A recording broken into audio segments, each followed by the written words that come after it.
Yo les amis, la cérémonie des Oscars c'était il y a pas longtemps, et j'avais envie de vous en parler comme ça entre nous de manière intime. J'ai 2-3 trucs à dire. Alors en premier lieu, il faut le savoir, je suis pas coutumier du fait, généralement la cérémonie des Oscars, ça m'en touche une sans faire bouger l'autre, comme dirait notre bon président. Moi je suis pas trop fan de ces grands messes là, que ce soit en cinéma, en musique, de ces grandes cérémonies où on se congratule, on se félicite, on remercie les uns, les autres, avec beaucoup d'emphase, on essaye de faire passer des messages, de vous dire que la fin dans le monde c'est pas bien, tout en arrivant drapés dans des robes absolument magnifiques de haute couture qui nous coûteraient à certains d'entre nous l'équivalent de 6 mois de salaire. Bon bref, je suis pas très fan, mais comme chaque année, forcément on est obligé d'admirer le palmarès, on en entend parler un petit peu partout, on est soumis un petit peu à ce palmarès, bah ouais, faut remplir les grilles de diffusion, donc forcément on en parle, on en reparle, ça fait le buzz pendant une semaine, et puis on passe à autre chose. Ceci dit, comme chaque année, je trouve qu'il y a pas mal de choses à dire autour de cette cérémonie des Oscars, alors on va essayer de faire bref, une émission courte, concise, et je vais essayer, promis, de synthétiser le fil de ma pensée pour pas faire une émission qui déborde dans tous les sens. Et en premier lieu, cette cérémonie, ça aura été le couronnement d'Oppenheimer. Bah ouais, il faut le dire, cette année, il y a eu 3 films qui ont cartonné, hein. Barbie, Super Mario et Oppenheimer. C'est le tiercé de tête. Au niveau mondial, c'est les films qui ont rapporté le plus d'argent. Et au final, il y avait des nominations dans tous les sens, plein de nominations pour Barbie, des nominations pour Oppenheimer, des nominations un petit peu partout, et je vous avoue que j'avais très peur que Barbie nous fasse le coup du hold-up et rafle plusieurs statuettes. J'aurais été un petit peu énervé parce que vous savez que je déteste ce film, je n'aime pas du tout Barbie, et ça je vous l'ai déjà dit sur cette chaîne, mais en réalité c'est le message qui est derrière que je trouve vraiment puant, que j'ai pas envie de soutenir, que j'ai pas envie qu'on soutienne, et franchement ça m'aurait un petit peu gêné. C'est rien de le dire, si Barbie avait fait une rafle comme ça, je préfère largement que ce soit Oppenheimer, que je n'ai pas aimé non plus. On va revenir sur tout ça, ce ne sont que des avis, hein, c'est mon avis, vous le savez, pas la peine de vous énerver. Mais vous l'aurez compris, je suis assez content que Barbie reparte avec une seule statuette. Si je ne me trompe pas, c'est la meilleure chanson originale, c'est même pas celle de Dua Lipa. Donc voilà, c'est un petit César comme ça honorifique, histoire de dire tu repars pas les mains vides, mais voilà, rentre chez toi. En tout cas, ça fait un petit peu le buzz, hein, parce que les réactions sont à peu près unanimes. Warner, tout ça, ça gueule. Ouais, qu'est-ce qui se passe? Barbie a été snobée. Ah, j'entends des trucs absolument débiles. Ouais, les Oscars sont pas dans le réformisme, ils sont un peu ancienne garde, ils allaient pas récompenser Barbie.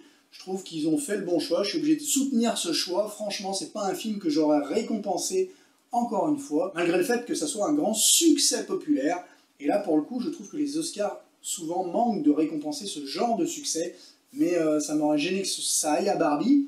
Et encore, sur le terme succès populaire, il faut bien s'entendre sur ce qu'on met derrière ce terme, parce que généralement, on entend ça un peu partout. Succès populaire, succès populaire.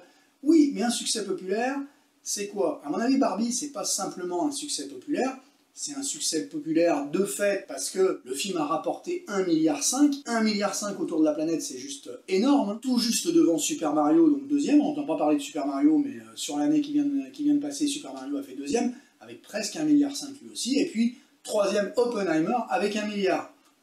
C'est dire ce qui sépare ces deux films. Et donc je militerai tout le temps pour un succès populaire qui soit représenté aux Oscars, mais là, derrière ce terme, il y a avant tout, concernant Barbie, un vrai phénomène de société. C'est vraiment un phénomène, Barbie, et pas forcément, selon moi, un succès populaire. Alors vous allez peut-être vous dire, ouais, il m'égote, vous allez peut-être m'accuser de mauvaise foi. Franchement, pas du tout, mais il faut savoir qu'un succès populaire, les gens se déplacent, ils vont voir un film qui a recueilli un petit peu l'aval de la critique, qui fait déplacer les foules, ça devient presque fatalement un phénomène de société. Barbie, c'est ça, c'est un phénomène de société. Si on vous avait dit, si on m'avait dit à moi que j'irais voir Barbie, qu'on irait voir un film sur Barbie, si on vous avait dit ça il y a un an, vous auriez rigolé, franchement. Mais au final, ce film, tout le monde a été le voir. Pourquoi? Parce que c'était la sensation du moment. Il fallait aller voir Barbie, il fallait accompagner sa copine, il fallait y aller juste parce qu'on en avait entendu parler. Donc voilà, Barbie, c'est un véritable phénomène de société. Après, est-ce que c'est un succès populaire? J'attendrai de voir, parce qu'il y a quand même eu des voix qui se sont élevées, il y a eu pas mal de gens qui ont été un peu déçus, et même les gens qui ont été le voir, c'était parfois pour le critiquer ouvertement, pour savoir de quoi parlait le film. Moi je l'ai vu, j'ai pas aimé, et je ne replongerai pas pour un Barbie 2. C'est là que j'ai mis un petit peu des guillemets autour de ce terme succès populaire, parce qu'il y a beaucoup de gens qui se sont fait, entre guillemets, avoir une fois, et qui ne repartiront peut-être pas pour un deuxième tour de manège, si une suite vient avoir le jour. Oui, une suite verra le jour, forcément. Maintenant, Barbie, une seule statuette, Oppenheimer, 7 statuettes. Alors là, on parle de film de l'année, meilleure réalisation, meilleur montage, meilleur acteur, meilleur acteur dans un second rôle, meilleure photographie et meilleure musique, je crois que j'ai oublié personne, donc c'est un véritable plébiscite.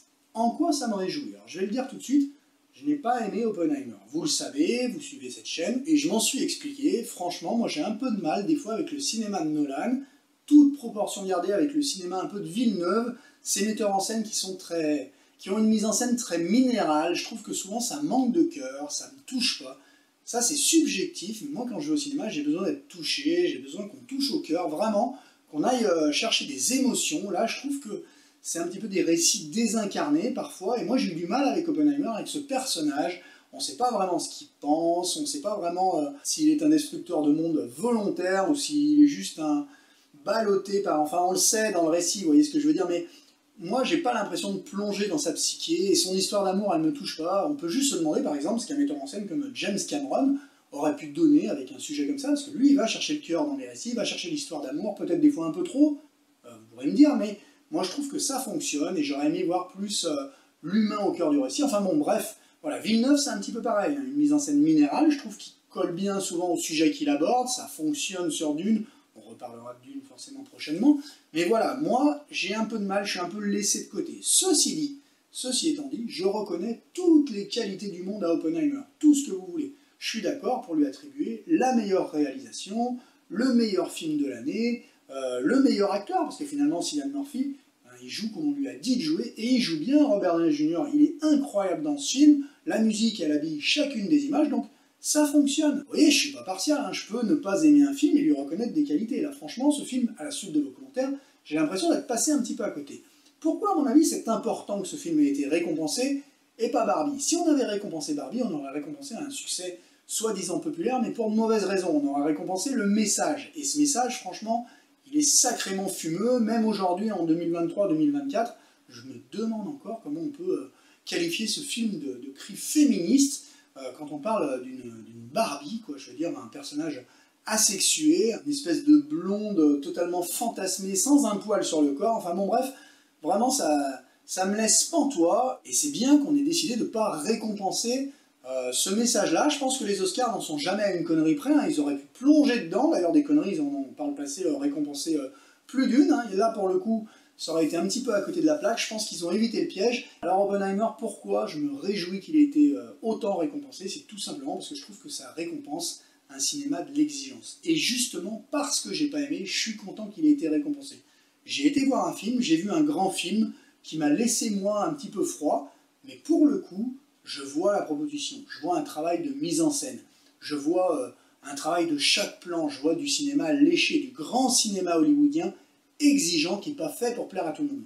Parlons une seconde des résultats du film au box-office. 1 milliard, troisième film de l'année, c'est tout bonnement ahurissant. Alors là, on peut encore une fois parler de succès populaire, et je suis très très étonné, parce que ce genre de film, oscarisable, hein, avec des grandes prestations très classiques, dans le sens le plus noble du terme, généralement c'est fait pour ramasser des statuettes aux Oscars, mais ça ramasse pas forcément beaucoup de pépettes en salle, et souvent même ça ressort après les Oscars pour profiter un peu de l'effet des récompenses, mais ça dure qu'un temps. Vous avez tout un tas de films qui ont été oscarisés, et qui n'ont pas fait d'énormes carrières dans les salles. Oppenheimer, c'est le contraire, c'est un film qui a été multi-oscarisé, et pour le coup, qui a fait une très très belle carrière dans les salles. Alors on peut discuter ici, je vous l'avais déjà dit sur cette chaîne, de savoir si Oppenheimer n'a pas profité du débord un petit peu de Barbie.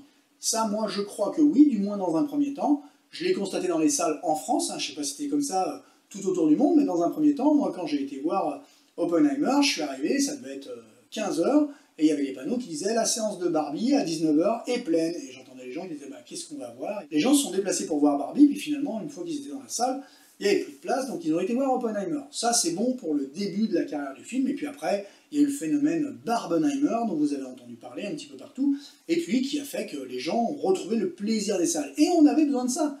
Dans l'après-Covid, on avait vraiment besoin de retourner dans les salles pour avoir des succès populaires, pour avoir des films que les gens ont envie de voir, dont les gens ont envie de parler, et Oppenheimer a d'ailleurs donné lieu à des discussions passionnantes. Mais même moi, avec des amis, j'ai des amis qui ont adoré ce film, qui m'ont donné différents niveaux de lecture. Vous, dans les commentaires, vous m'en avez parlé, vous m'avez donné presque envie de le revoir. Pour l'instant, j'ai pas encore envie de le revoir, mais on verra plus tard. Mais ça me paraissait du coup important, au final, que ce film soit récompensé, tout simplement, parce que ça veut dire qu'il y a encore de la place dans les salles à un moment où le cinéma, il lutte pour exister aujourd'hui.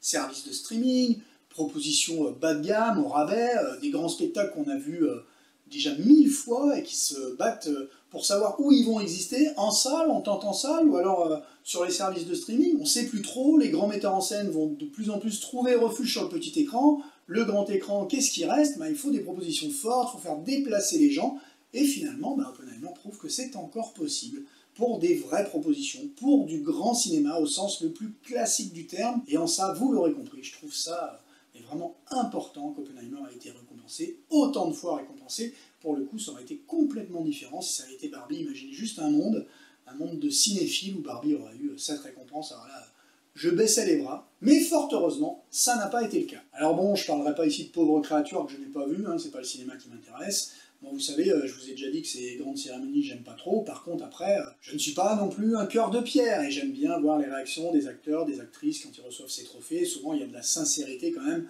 à l'écran. Quand on voit la réaction des maçons, on ne peut qu'être touché. Et puis, alors, Grammys, Oscar, tout ça, il y a des fois des réactions, moi, qui m'ont ému. Je me rappelle de Sandra Bullock, à une époque, il y a eu pas mal de gens qui ont reçu des statuettes et qui ont été visiblement touchés. Et c'est bien, parce qu'on les récompense dans leur travail. Des fois, on les récompense même un petit peu tard. Robert Downey, aujourd'hui, qui est récompensé, il a quand même une carrière assez extraordinaire. Il y a une petite récompense maintenant, en fin d'émission, je vous en touche deux mots, qui est passée totalement inaperçue.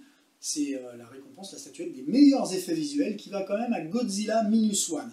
Ça, discrètement, une petite révolution est en train de se mettre en route, parce que arrivent d'autres pays du cinéma, qui existent depuis des années, le Japon, la Corée, ils ont un cinéma à part entière, ils ont leur drame, ils ont leur thriller, leurs polars, leurs drames sociétaux, ils ont tout un cinéma qui existe, la Corée notamment, le Japon aussi bien entendu, et aujourd'hui on récompense Godzilla Minus One, un film qui a coûté 15 millions de dollars. C'est-à-dire que, imaginez quand même, cette année les meilleurs effets visuels ont été attribués à Godzilla Minus One, 15 millions de dollars. On ne va pas chercher dans les meilleurs films de l'année, on ne va pas chercher le quatrième, Les Gardiens de la Galaxie, on ne va pas chercher Fast 10, on ne va pas chercher Mission Impossible, non.